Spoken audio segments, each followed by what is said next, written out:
नमस्ते, जय महाकाल। मेरा नाम है शिव सागर और मैं सागर वर्ल्ड मल्टीमीडिया का डायरेक्टर हूँ। और ये महाकाल का जो प्रोजेक्ट है ये एक ड्रीम प्रोजेक्ट है और मैं 20 साल से ज्योतिष को पढ़ रहा हूँ as a hobby, as a study. मुझे अपने खुद का चार्ट पढ़ने में बहुत आनंद आता है और अपने आप के बारे में सीखने को और बहुत कुछ मिलता है। महाकाल जो है एक बहुत मेरे दिल के बहुत करीब प्रोजेक्ट। मैं इसको बहुत सालों से करना चाह रहा था बट समझ नहीं आ रहा था इसको कैसे करें, बिकॉज ज्योतिष एक बहुत ही वास्ट सब्जेक्ट है, एक महासागर है ज्योतिष। इसको एक ऑडियो विजुअल के माध्यम से कैसे लोगों को लाया जाए, बिकॉज लोग ज्योतिष ये सब तो सुन के ना बहुत कंफ्यूज हो जाते हैं, बहुत उनको लगता है बहुत कॉम्प्लिकेटेड है और ज्योतिषी भी जो है वो इसको और कॉम्प्लिकेटेड बना देते हैं। तो मेरा मकसद ये था कि कैसे ज्योतिष के विशाल सागर को एक ऑडियो विजुअल फॉर्मेट में कैसे इसको डाला जाए ताकि आम आदमी लोग इसको देख के ज्योतिष को और स्टडी कर सके और समझ सके। एक मकसद ये भी है लोगों को उम्मीद देना। उम्मीद पे पूरी दुनिया कायम है और अगर आप उम्मीद नहीं दे रहे हो किसी को, उनका चार्ट पढ़ने के बाद उनको आगे का तसल्ली नहीं दे रहे हो कि आपकी ज़िंदगी आप ये कर लो तो आपकी ज़िंदगी ठीक हो जाएगी, तो मेरे हिसाब से वो जेन्युइन ज्योतिषी नहीं है। एक मकसद ये भी था कि आप ये सीरीज को देख के ना तो ज्योतिष सीखो बट आपको इनफ नॉलेज है कि आप एक जब ज्योतिषी के पास जाओगे तो आपको समझ आ जाएगा कि ये अच्छा है, बुरा है, कैसा है। और ज्योतिष विद्या में क्या है कि आपकी रीडिंग सिर्फ उतनी अच्छी होगी जितना आपका ज्योतिषी अच्छा है। ऐसी सीरीज बनाना ज्योतिष पे, तो मैंने बहुत सारे राइटर्स को मिला और ऐसा एक कॉम्बिनेशन बहुत रेयर है कि एक राइटर भी हो और वो ज्योतिष की नॉलेज भी रखता हो। तो मैंने बहुत सारे राइटर्स से स्क्रिप्ट लिखवाई, बहुत सारे ज्योतिष फ्रेंड्स जो हैं उनको बोला ऐसे आप स्क्रिप्ट लिखो, बट फाइनली जब कोई नहीं कर पाया तो मैंने ही बैठ के वो स्क्रिप्ट लिखी है और मैंने ही शो कंसीव किया। बट ये 4-5 साल मेहनत लगी है ये शो में। मेरे बहुत सारे पर्सनल एक्सपीरियंसेस भी रहे हैं ज्योतिष को लेके, बिकॉज मैं मानता हूँ कि आप हर चीज़ को टेस्ट करो, हर चीज़ को क्वेश्चन करो। तो जब आप ज्योतिष स्टडी करते हो डिटेल में आपका खुद का चार्ट, तो आपको वो सारी चीजें अपने बारे में समझ आती हैं जो शायद आपको भी नहीं पता आपके बारे में। जो आरंभ हुआ उसका अंत निश्चित है, लेकिन यह अंत अंतिम नहीं है। नश्वर दुनिया के लिए समय आगे बढ़ता है, किंतु मेरे लिए समय एक चक्र है जो बार बार घूमता है। सृजन, विनाश, पुनर्जन्म, यही ब्रह्मांड का नित्य नियम है। मैं इस महान समय के चक्र का संचालक हूं। शाश्वत शक्ति, मैं महाकाल हूं।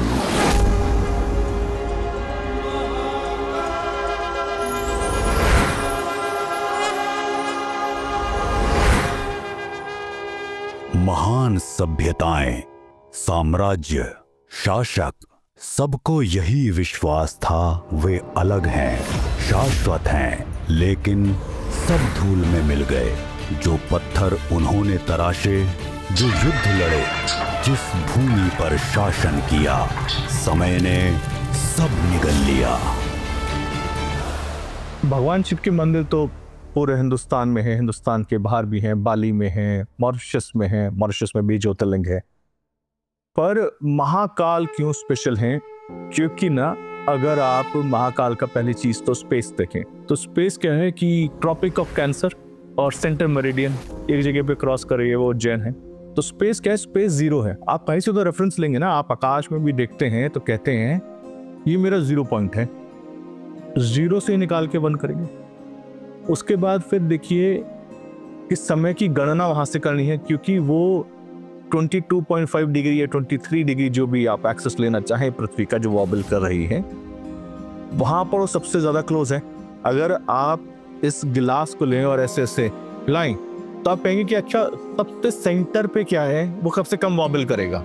अगर सबसे साइड में लेंगे या नीचे लेंगे तो ज्यादा वॉबल करेगा, ज्यादा वो आएगा। अब वो बिल्कुल सेंटर से लेते हैं, इसलिए जितनी भी ज्योतिष की गणनाएं हैं, जितने भी पंचांग जारी किए जाएंगे वो उज्जैन को सेंटर मान के जारी किए जाएंगे। इसलिए वराहमिहिर ने, भास्कराचार्य ने जितने भी कैलकुलेशंस पंचांग की करे, ज्योतिष की करे, वो उज्जैन को सेंटर मान के किए गए। अब महाकाल इसलिए स्पेशल है क्योंकि एक तो वो दक्षिणवर्ती शिवलिंग है, मतलब आप देखिए कि हमेशा शिवलिंग जो है वो नॉर्थ फेसिंग होंगे, कि आप ना नॉर्थ से एनर्जी, कुबेर से एनर्जी लेना चाहते हैं, आप पृथ्वी का भला करना चाहते हैं, पर कोई तो होगा ना जो सब कुछ जीरो पे ले आएगा। अगर आपको अपनी लाइफ के अंदर रीसेटलमेंट चाहिए, आपको जीरो करना हो सब कुछ, की पुराने सब चीजें वापस करनी है, जीरो से स्टार्ट करना है, महाकाल चाहिए, क्योंकि वहां की एनर्जी है। मंदिर को ना सूर्य का कारक बताया गया, ज्योतिष में बृहस्पति नहीं है मंदिर का कारक। BPHS चैप्टर 3, सूर्य मंदिर का कारक है, क्योंकि ना मंदिर क्या करते हैं ना, मंदिर एनर्जी स्टोर करके रखते हैं गर्भगृह के अंदर, और जैसे ही आप वहां पे जाते हैं वैसे ही ना आपके जितनी पुरानी चीजें जितनी भी होती हैं वो सब के सब जीरो हो जाती हैं। इसलिए वो महाकाल है, कि जो काल को ग्रस लेता है। एक चौपाई आती है सुंदरकांड की है, उसके अंदर भगवान शिव माँ पार्वती को बोलते हैं, उमाना कछु कभी के अधिकाई, प्रभु प्रताप जो काल ही खाई। वो हनुमान जी के लिए बोल रहे हैं, क्योंकि वो भी शिव का ही स्वरूप है, रुद्र है। और वो बोल रहे हैं कि देखो ये जो व्यक्ति जा रहा है ना, इनके लिए कुछ भी असंभव नहीं है, ये काल को भी खा जाते हैं। महाकाल भी ना काल को जो खा जाए, जो आपके पुराने जितनी भी चीजें आपकी कालखंड से चली आ रही हैं, जितना बैगेज आप लेके कैरी कर रहे हैं, जब आप वहां पे जाके माथा टेकते हैं, एवरीथिंग गोज जीरो। इसलिए ना महाकाल का ना एक वो जो सिग्निफिकेंस है ना, वो साउथ फेसिंग शिवलिंग का, उसको कोई और रिप्लेस नहीं कर सकता। हिंदुस्तान में अगर आपको कहीं जाना है, आपको कुछ भी बनना है, जाइए महाकाल में माथा टेकिए। हमारे ऋषि मुनियों ने पृथ्वी लोक को मृत्यु लोक कहा है। यहाँ जो जन्म लेता है उसे एक दिन जाना ही होता है। इसी लोक में स्थित है एक नगर जिसको विक्रमादित्य ने बसाया, जहाँ काल को भी नियंत्रित किया जाता है। उज्जैन का महाकाल, जहाँ समय की घड़ियां थम जाती हैं, जहाँ देवता भी अर्घ के लिए रुकते हैं, वही है यह नगर उज्जैन। प्राचीन काल में इसे अवंतिका या अवंती नगरी कहा गया। यहाँ कभी अकाल या विनाश की छाया नहीं पड़ी। इसके पश्चिम में पावन शिप्रा नदी बहती है, जहाँ हर 12 वर्षों में सिंहस्थ कुंभ आयोजित होता है। भारत के केंद्र में स्थित इस शहर से ज्योतिष की शुरुआत हुई है। उज्जैन ने देश और विदेशों को समय गणना की परंपरा दी है। यह शहर भारतीय समय गणना का केंद्र है। जब दुनिया भारत की श्रेष्ठता की कायल थी, विश्व समय की गणना यहीं से होती थी। इन्हीं कारणों से उज्जैन काल गणना, पंचांग निर्माण और साधना का केंद्र है। सूर्य की जो 3 अवस्थाएं हैं, जैसे जब सूर्योदय होता है तब सूर्य की जो किरणें होती है अलग होती है, जब दोपहर में उसकी किरणें अलग होती है, शाम को अलग होती है। काल की जो 3 अवस्थाएं हैं, इन 3 अवस्थाओं को हम त्रिकाल बोलते हैं और इसे ही हम महाकाल बोलते हैं। काल का सीधा स्वरूप माना गया है उज्जैन के महाकाल को। महाकाल की एक शक्ति होनी चाहिए, उसे हम कहते हैं महाकाली। इसकी फॉर्मेशन हमने बनाई है, जहां काली जिसके नरमुंड पहने हुए हैं वो पोस्टर है और भगवान शिव नीचे लेटे हैं। वो इसलिए बनाई है क्योंकि काल को एक बार हमने स्पार्क दे दिया, अब वो चलता जा रहा है। अब शुरुआत में नित्य शुद्ध बुद्ध मुक्त भगवान शिव हैं, वो चेंज नहीं होते, वो सेंटर है।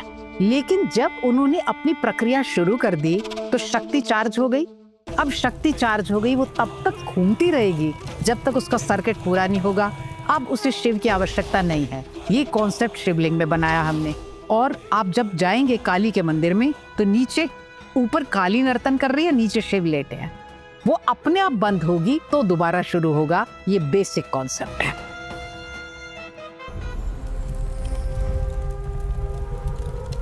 काल चक्र घूमा, ब्रह्मांड ने पुनः श्वास ली। पहला अध्याय शुरू हुआ सतयुग। सभी युगों में महानतम। ज्योतिष के अंदर ये माना गया सबसे पहले सतयुग है, उसके बाद में त्रेता है, उसके बाद में द्वापर है, उसके बाद में कलयुग है। और उनकी जो प्रकाश वर्ष जिसको हम बोलते हैं उसके हिसाब से 4,32,000 साल का एक युग माना है हमने। जैसे कलयुग 4,32,000 साल का है, फिर द्वापर को हम उसे डबल गुना करेंगे तो 4,32 और 4,32 हो जाएंगे, 8,64,000 हो जाएंगे। उसके बाद में उसको 3 से गुना करेंगे तो 12,96,000 साल हो जाएगा। और फिर उसे 4 से गुना करेंगे तो 17,28,000 साल हो जाएगा। ये पूरा एक चारों युग का अवधि होता है। और उसके बाद में उस युग को महायुग कहते हैं। उस महायुग की 1,000 साल की आयु होती है, उसको फिर ब्रह्मा का एक दिन बोलते हैं और उस प्रकार से उसको कल्प बोलते हैं। उनकी वर्ष 100 वर्ष की आयु है। वो उस प्रकार से इतना समय समाप्त होने के बाद में फिर ये साइकिल वापस रिपीट होती है। ये हमारा हिंदू फिलोसॉफी के हिसाब से बिलीव है। धर्म 4 पैर पर टिकेगा तो सतयुग होगा, इसे कृतयुग कहते हैं। इसके अंदर मनुष्य की आयु 400 साल होगी। आप 3 से डिवाइड कर लो, इतना बचपन, इतनी जवानी, इतनी अकल। सभी लोग महापुरुष होंगे, सभी स्त्रियां साध्वी होंगी, सब कुछ धर्मानुसार चलेगा, इसलिए इसे सतयुग कहते हैं और कृतयुग कहते हैं। आप ये पहला हिस्सा था। धीरे धीरे लोभ पैदा होता है। लोभ का आधार होता है इच्छा। लोभ का आधार पैदा हुआ, रावण ने सोचा सीता इसकी क्यों, मेरी क्यों नहीं। अब यहाँ पर एक पैर धर्म का हनन हो गया, क्योंकि इंसानों ने इच्छा को प्रोमिनेंट कर दिया। अब इच्छा को प्रोमिनेंट होने पर 3 रह गए, इसको त्रेता युग कहते हैं, 3 पैर वाला धर्म।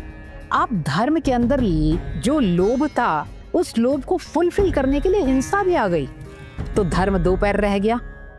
पूतना कहती है, कंस उसको भेजता है कि छोटे से बच्चे पे भी तो उसको जहर लगा के दूध पिला दे। छोटे बच्चे को क्या पता। अब इसके साथ हिंसा भी आ गई, धर्म खत्म हो गया। कंस ने उठा के नीचे मारा और उसके बच्चे मार दिए। क्यों? लोभ को फुलफिल करने के लिए मैं हिंसा का उदाहरण भी ले रही हूँ। तो धर्म के 2 पैर और चले गए, द्वापर युग आया। जो बचा हुआ हिस्सा होगा उसको छल कहेंगे, इसलिए अश्वत्थामा हतः, छल जायज हो जाएगा। लास्ट हिस्सा कलयुग, इसको कलयुग भी कहते हैं, कलियुग भी कहते हैं। कलयुग का अर्थ होता है मशीनों का युग, और कल की होता है कल की अवतार होगा, वो आएंगे। इस तरह ये क्यों होगा? इसके अंदर धर्म 1 ही पैर होता है। सामान्य व्यक्ति काल को सिर्फ एक लाइन समझ बैठे, जैसे भूतकाल है, वर्तमान काल है और आने वाला भविष्य काल है। लेकिन पुराने समय से काल को लिनियर नहीं बताया गया, काल चक्र बोला गया है। यानी ये जो है ये रिपीटेशंस होते रहेंगे हर बार, हर साल, कई जगह। तो जैसे ऋतु हर बार रिपीट होते जाते हैं, महीने रिपीट हो जाते हैं, सूर्य की पोजीशन रिपीट हो जाती है। इवन रामायण महाभारत जैसी घटनाएं भी रिपीट हो रही है साइक्लिकल नेचर से। लेकिन वो कहाँ हो रही है ये जानना अभी तक इंसान के बस की बात नहीं, जो पूर्व ऋषि मुनियों ने त्रिकाल ज्ञान से या दिव्य दृष्टि से पहले ही जान के रखा था। सृष्टि भी ऐसा नहीं है कि एक बार निर्माण हो गया तो सदा के लिए हो गया। सृष्टि का निर्माण होता है, सृष्टि होती है, फिर उसकी स्थिति की का काल आता है और फिर प्रलय का काल आता है। सृष्टि, स्थिति और प्रलय। और यह भारत है जिसके ऋषियों मुनियों ने ब्रह्मा, विष्णु और शिव 3 रूपों में हमें शक्ति दी है। ब्रह्मा सृष्टा है, विष्णु पालन करता है और शिव संहारक है। लोग सोचते हैं कि ये संहार करना जो है कोई नेगेटिव अप्रोच है, नेगेटिव नहीं है।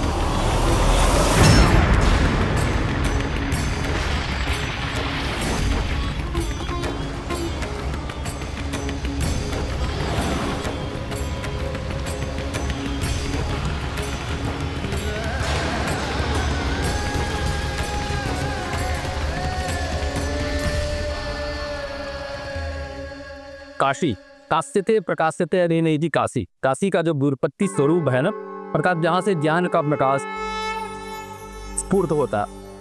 काशी जैसा हमारे यहाँ पुराणों में वर्णन है, यह तीनों लोकों से अलग है पृथ्वी पे ही। जो भू भुवः स्वः, ये जो 3 लोक है, आकाश, पाताल और स्वर्ग लोक, मुख्य रूप वैसे तो 7 ऊपर और 7 नीचे के 14 भुवन कहे गए हैं, 14 लोग बताए गए हैं, लेकिन 3 लोग मुख्य हैं, आकाश, पाताल और स्वर्ग। तो इन तीनों लोकों में सबसे महत्वपूर्ण जो है वो स्थान जो है वो काशी की है। क्यों? क्योंकि ये जो महाकाल है भगवान शिव स्वरूप, वो जब सृष्टि का सृजन करते हैं और सृष्टि का विनाश करते हैं, उसके बाद ही उनका जो एक स्थिरता का स्थान होता है जहाँ पर वो विद्यमान होकर ये सब कार्य करते हैं, वहाँ पर वो स्थान है कि काशी।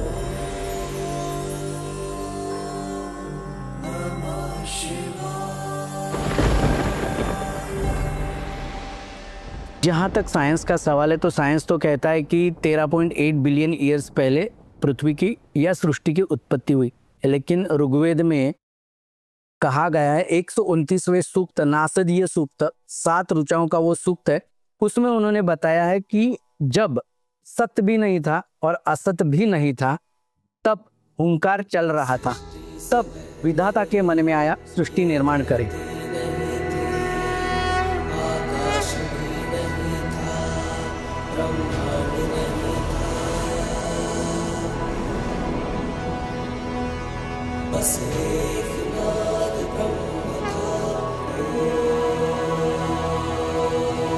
काल है समय। अब समय पर आते हैं। देखो, टाइम, जिसको आप टाइम बोलते हैं ना, 2 शब्द हैं उसके लिए, एक नहीं 2। इनमें फर्क क्या है? समय जो शब्द है, समान, इक्वल, समान गति से चल रहा है। मेरा घड़ी समान गति से चल रहा, एक एक घंटे जो आप 1 घंटा बोलते हो वो हो रहा है, शास्त्र में उसको हो रहा बोलते हैं। जब ये समय को हम इक्वली माप के चल रहे हैं, उसको समय बोलते हैं। इसका मतलब हमारा नजरिया वक्त के तरफ ये है कि वो तो सीधा धारा है, वो समय है। जब काल बोलते हैं, वो 3 अक्षरों से बना है, क, आ और ल। क है कौन? प्रजापति। फिर आ क्या है? आ कौन है? वासुदेव बीजम आ। फिर ल इज लय। लय शब्द प्रलय से है, प्रलय का छोटा वर्जन है लय। ये तो प्रलय नहीं हो रहा है मगर आप मर रहे हो, वो लय होता है। सो क आ ल कौन करवाता है? Rudradev. There is this mysterious force out there that is ordaining things to come in their right time and in their right process and their right sequence. And so everything has to be unfolded in a proper sequence and a proper time. And that is Kala, that force. And that is essentially God as well. And that's where we come into Mahakala, is that force which is beyond that, must be equatable to God. अब ये जो काल था, ये सृष्टि की मूल प्राण शक्ति काल है, तो इसको कोई गवर्न करने वाला देवता भी चाहिए जो इसको चलाए, रोके, करे। हमने क्या किया? इसको जो चलाने वाला था उसको बोल दिया महाकाल। शिव में ही तीनों शक्तियां अंतर्निहित हैं और वे समय के साथ उनका सृष्टि, पालन और संहार करते हैं। इसलिए भगवान शिव को काल के साथ जोड़ा गया है, क्योंकि हर चीज जो है वो टाइम एंड स्पेस में बंधी हुई है, दिक और काल में बंधी हुई है, परिस्थितियों में बंधी हुई है। जब तक शिव के साथ शक्ति नहीं आएगी तब तक सृष्टि नहीं होगी। देखिए, जैसे इंटरस्टेलर मूवी आपने देखी होगी, अभी की मूवी है, तो उसमें वो जो है उसकी बेटी रहती है 15 साल की और वो रहता है 30-32 साल का।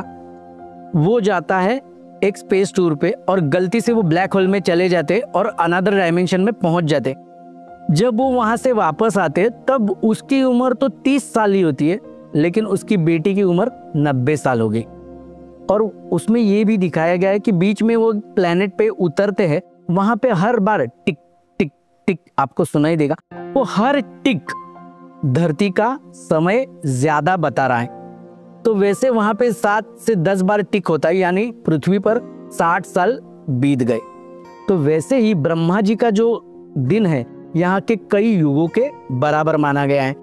जब राजा ककुदमी को उसकी बेटी की शादी करनी थी तो रेवती की, तो उनके अनुरूप वर नहीं मिल रहा था, क्योंकि उनकी बेटी इतनी सुंदर भी थी और जैसे कहते हैं उसकी ऊंचाई और उसके गुण भी इतने थे कि उनके लिए कोई वर नहीं मिल रहा था।